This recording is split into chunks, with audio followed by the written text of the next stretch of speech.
what I felt for the past 20 years, the telcos missed out on the content economy. I think they have one of the best opportunities to change their mindset. If you look at the way we have built networks traditionally, it was built for transit.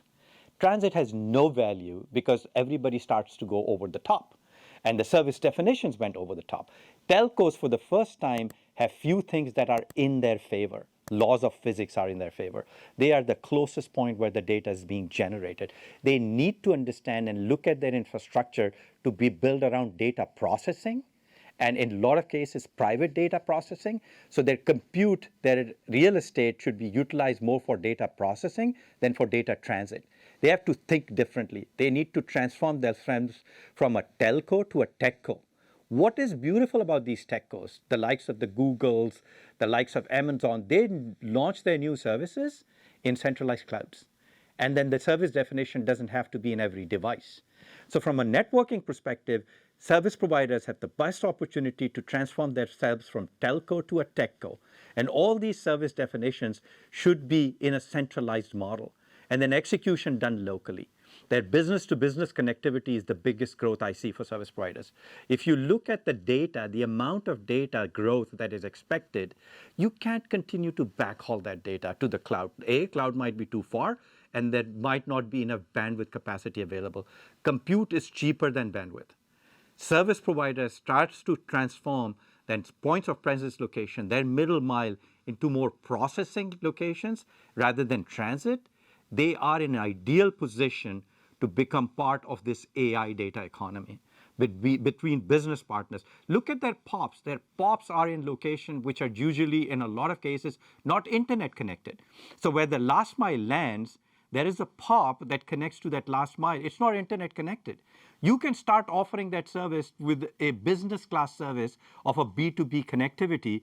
People, instead of building their own DMZs, they will start to use this disaggregated DMZs for data exchanging, for business partner connectivity, for especially these AI workload where there will be ephemeral connectivities. And telcos have one of the best opportunities, but they have to modernize. They are all obsessed with programming their classic routers. They have to think differently.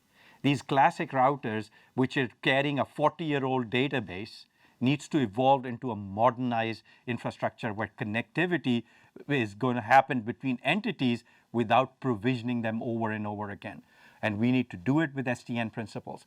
We missed out. We completely looked at SDN differently. My opinion was the industry took a different direction on SD-WAN. If you look at SDN, people converted SDN into provisioning and visibility, not state abstraction. SDN's basic principle was state abstraction. If you abstracted state from every device in the network, you can change anything without reprovisioning that network.